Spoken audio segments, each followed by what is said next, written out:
Él creyó que deshacerse de ella sería fácil, pero no sabía que el destino ya había empezado a escribir su castigo. Gabriel Luarca siempre fue un hombre acostumbrado a ganar. Desde los 23 años, cuando firmó su primer contrato millonario, se convenció de que el éxito era cuestión de fuerza, estrategia y frialdad. Creía que los sentimientos eran un estorbo, una distracción para los débiles. Y sin embargo, la única persona que alguna vez lo amó sin pedirle nada a cambio fue precisamente la mujer a la que terminó destruyendo, su esposa, Elisa. Elisa había llegado a su vida cuando él no tenía nada. Ella trabajaba como recepcionista en una pequeña empresa y fue su sonrisa la que lo desarmó por completo. Había en ella una ternura natural, una forma de mirar que hacía sentir al otro visto, comprendido. Cuando se casaron, vivían en un pequeño apartamento alquilado en Lavapiés con muebles viejos y un futuro incierto. Pero a ella no le importaba. Lo amaba por lo que era, no por lo que tenía.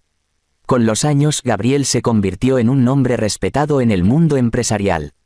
Su compañía, Luarca Holdings, se expandió con rapidez, conquistando el mercado inmobiliario de Madrid. Los periódicos lo llamaban el genio de los contratos, los banqueros lo cortejaban, y las revistas lo presentaban como uno de los hombres más influyentes de España. Elisa seguía a su lado, siempre discreta, siempre amorosa, aunque poco a poco empezó a notar que él ya no la miraba igual. La ambición lo había cambiado. Donde antes veía a su esposa como compañera, ahora la veía como un recuerdo de su pasado humilde. Sus cenas se llenaron de silencios incómodos, sus viajes, de excusas.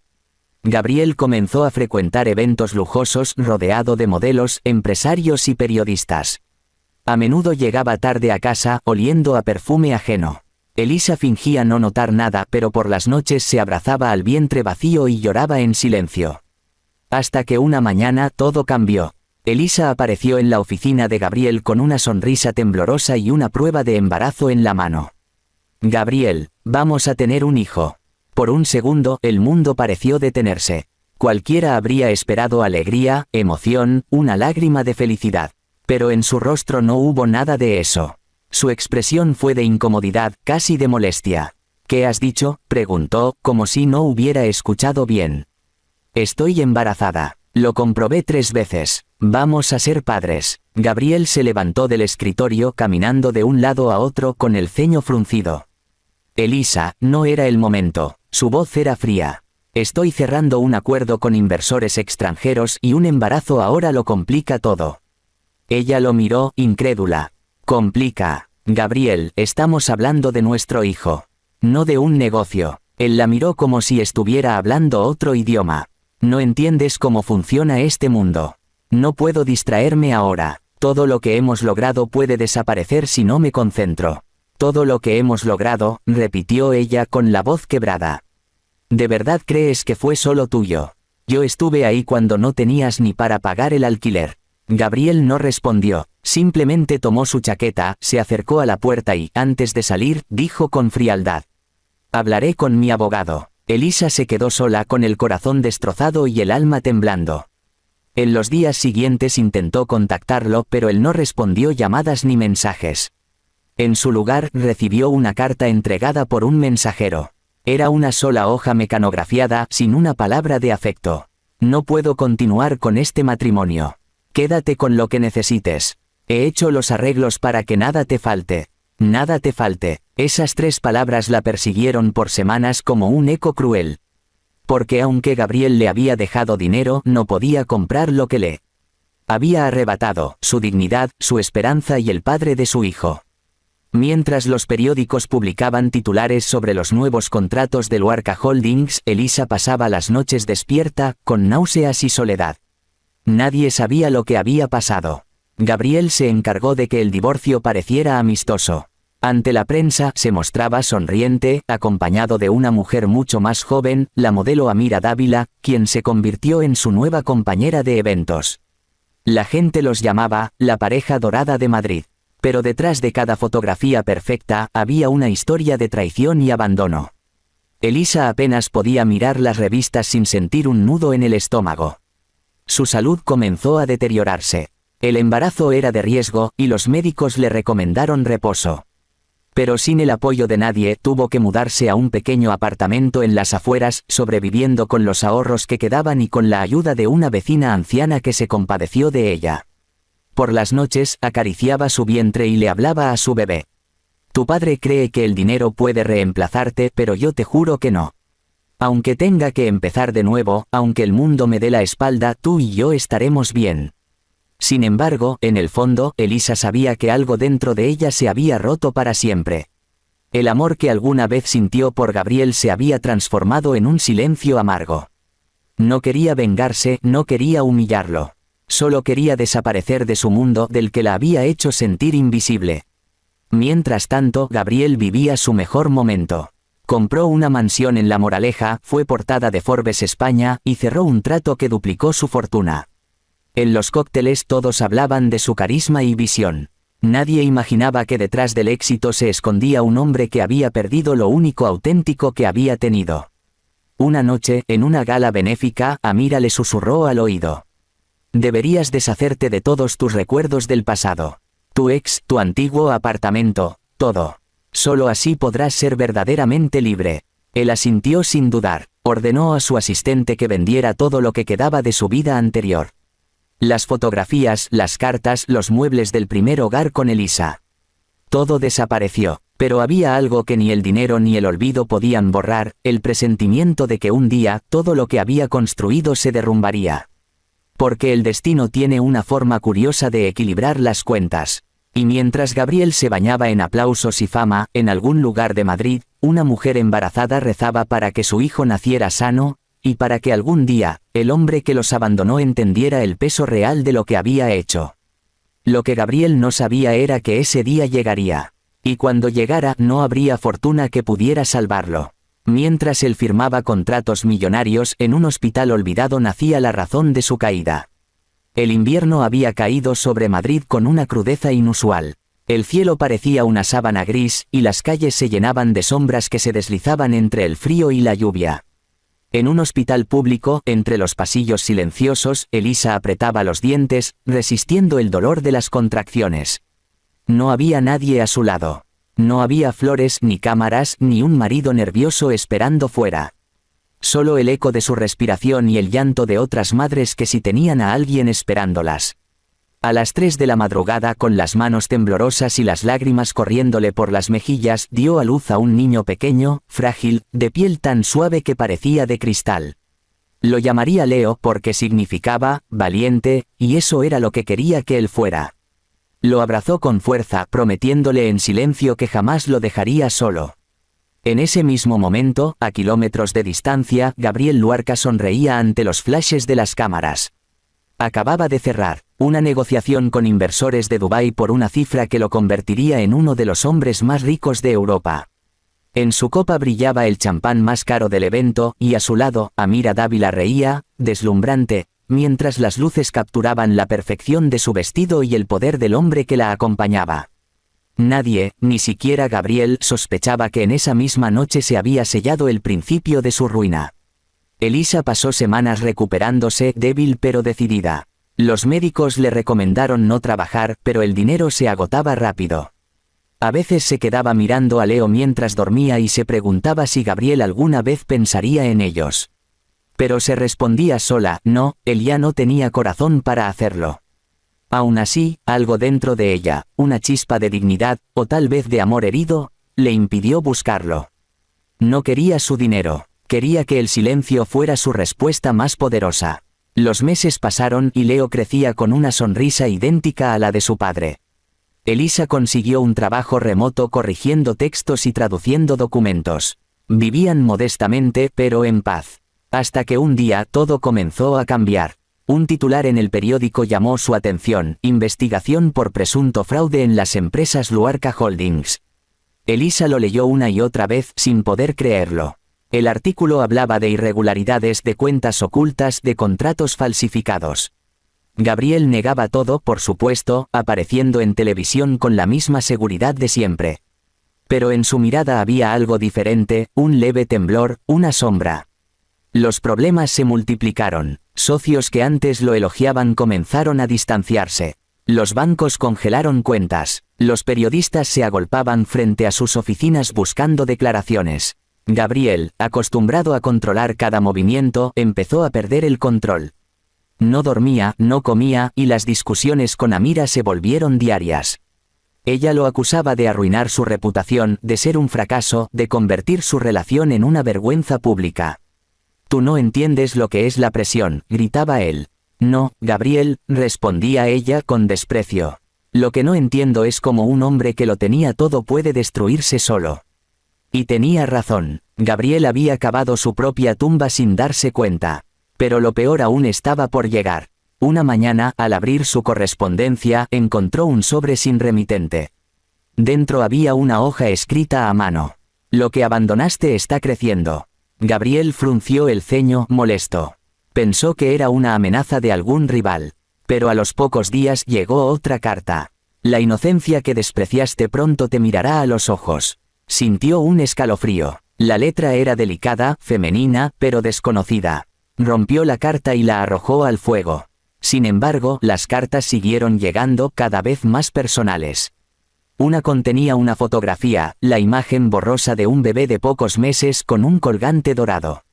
Gabriel se quedó helado. Reconoció ese colgante. Era el mismo que él había regalado a Elisa el día de su primer aniversario. Un pequeño corazón con las iniciales G y E grabadas en la parte trasera. Su mente se llenó de pensamientos que no quería aceptar. Era posible. No, Elisa no podía ser tan cruel como para hacerle eso. O sí, la idea de que ese bebé fuera suyo lo perturbó profundamente. Intentó concentrarse en su trabajo, pero no podía. Veía el rostro del niño cada vez que cerraba los ojos. Las noches se volvieron insoportables. Gabriel comenzó a beber. Amira, cansada de sus arranques, lo abandonó sin despedirse. Los periódicos lo atacaban con titulares cada vez más crueles. Su reputación, su fortuna, todo lo que había construido empezaba a derrumbarse. Mientras tanto, Elisa lo observaba desde la distancia. No con odio, sino con una mezcla de tristeza y justicia. No había sido ella quien enviaba las cartas. No sabía quién lo hacía, pero de algún modo, el universo había decidido hablar por ella. Veía cómo el hombre que una vez la había hecho sentir invisible, ahora era el centro de un escándalo que lo devoraba vivo. Una noche, Gabriel recibió una última carta. No tenía palabras, solo una fotografía. En ella, se veía a Elisa sosteniendo al pequeño Leo frente al mar. Ambos sonreían. Detrás de la foto, en letras finas, había una frase. «La verdad siempre encuentra el camino». El corazón de Gabriel se contrajo. Por primera vez en su vida, sintió miedo. No al fracaso, no a la ruina, sino a la soledad. Los días siguientes fueron un caos. Llamadas de abogados, investigaciones judiciales, periodistas frente a su mansión. El imperio de Luarca Holdings se vino abajo en cuestión de semanas. Sus socios lo traicionaron, su fortuna se evaporó. Se encontró solo, sentado en el despacho que alguna vez había simbolizado su poder, rodeado de papeles y botellas vacías. Tomó la fotografía de Elisa y Leo una vez más. La observó largo rato con lágrimas que no pudo contener. No era posible retroceder. No había dinero que pudiera comprar el perdón que necesitaba. Esa noche, mientras la lluvia golpeaba los ventanales, Gabriel pronunció por primera vez el nombre de su hijo. Leo. La voz le tembló, y en ese instante lo comprendió todo. La verdadera caída no era perder empresas, autos o mansiones. Era perder aquello que no tenía precio. Afuera, la tormenta rugía. Adentro, un millonario se desmoronaba en silencio, mientras en una casa modesta, una madre abrazaba a su hijo sin imaginar que el hombre que los había dejado estaba a punto de buscarla, no por amor, sino por necesidad.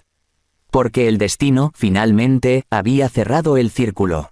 Creyó que lo había perdido todo, hasta que descubrió lo que realmente había dejado atrás. El amanecer llegó sin brillo para Gabriel Luarca. Su mansión estaba vacía, las cortinas caídas y los teléfonos habían dejado de sonar. Lo que un día fue símbolo de poder ahora parecía un museo del fracaso. En una sola semana lo perdió todo, sus empresas, sus socios, su prestigio, y hasta el último resto de respeto por sí mismo. Amira había desaparecido sin despedirse, llevándose las joyas y los secretos.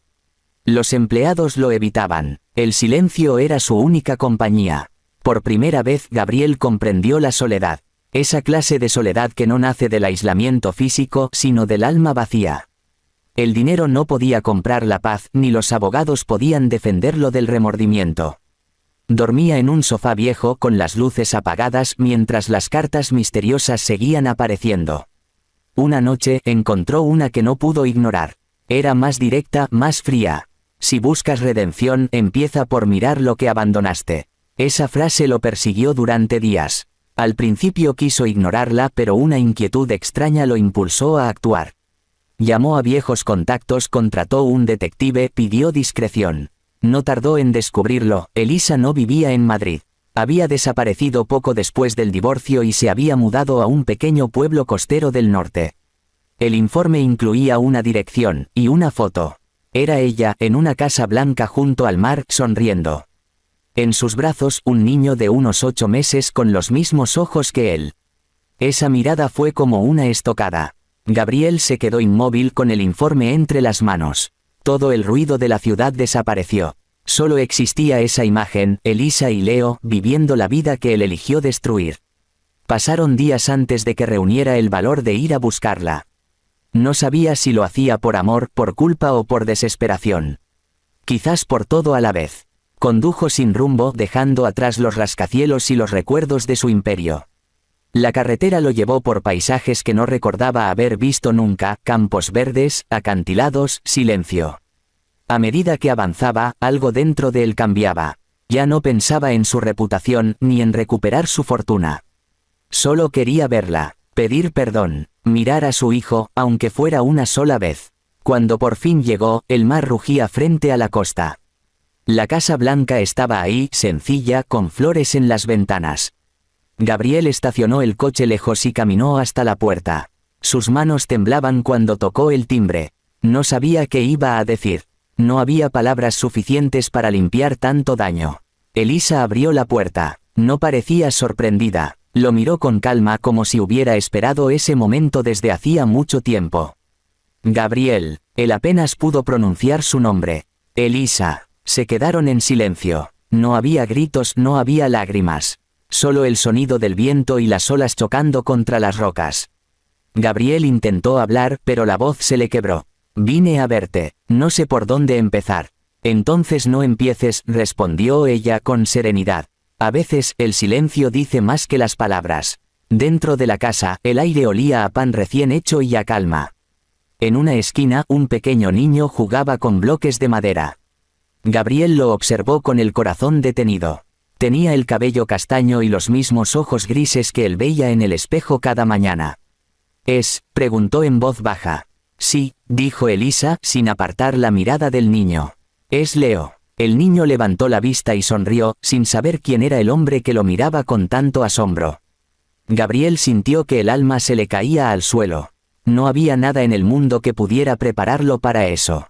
—Se parece a ti —susurró, con lágrimas contenidas. —A veces —respondió Elisa—, pero en su corazón no hay nada tuyo. Eso lo cuidé. Las palabras fueron un golpe, pero también una verdad que no podía discutir. Gabriel se acercó lentamente, temeroso de que ella lo echara. Solo quería verte, pedirte perdón. Elisa lo miró en silencio. Había en sus ojos cansancio, pero también una fortaleza nueva. Perdón, Gabriel, el perdón no cambia el pasado. No borra las noches que pasé sola ni las veces que quise rendirme. No borra las lágrimas que Leo nunca sabrá que existieron. Él bajó la cabeza. Lo sé, no espero que me perdones. Solo, necesitaba decirlo. Elisa respiró profundo como quien se libera de un peso. Yo no te odio, dijo finalmente. Porque odiarte sería seguir atada a ti. Pero tampoco te necesito. Leo y yo hemos aprendido a vivir sin tu apellido, sin tu sombra. El niño se acercó, curioso. Tomó la mano de Gabriel sin entender nada. El millonario sintió una punzada en el pecho. Era una mano pequeña, tibia, pura. Hola, pequeño, dijo con voz temblorosa. Leo lo miró con una sonrisa inocente, esa sonrisa que él había perdido hace años. ¿Eres amigo de mamá?, preguntó el niño. Gabriel tragó saliva, incapaz de responder. Algo así, susurró. Elisa lo observó con una mezcla de compasión y distancia. Te marchaste cuando yo más te necesitaba, dijo con voz firme. Y el destino te quitó todo cuando tú más necesitabas apoyo.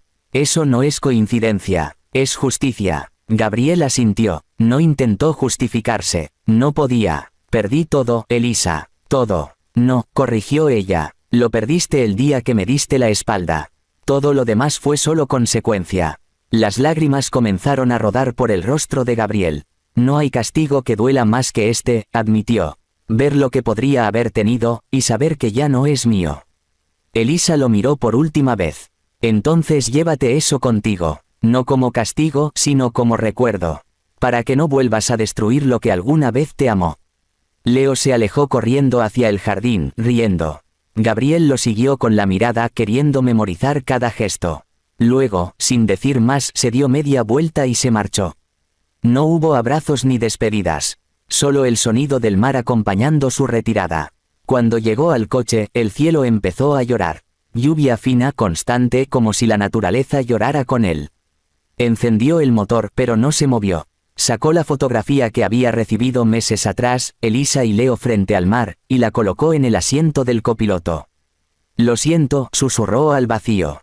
Días después, los titulares anunciaron que Gabriel Luarca había desaparecido. Algunos afirmaban que huyó del país. Otros, que no soportó la vergüenza y se quitó la vida. Nadie lo supo con certeza. Pero en el pueblo cada tanto, Elisa miraba al horizonte y juraba ver una figura solitaria observándolos desde el acantilado. Nunca se acercaba, nunca hablaba, solo los miraba en silencio como si vigilara desde lejos lo único puro que alguna vez tuvo. Y cuando el viento soplaba con fuerza, Elisa podía jurar que escuchaba una voz rota entre las olas. Perdóname, Elisa. Ella cerraba los ojos, abrazaba a su hijo y sonreía con calma. Porque al final la justicia no siempre llega en tribunales ni con venganza. A veces llega así, cuando quien te destruyó aprende demasiado tarde el precio del amor verdadero. Y ese fue el verdadero final del millonario que lo tuvo todo. Y perdió lo único que importaba.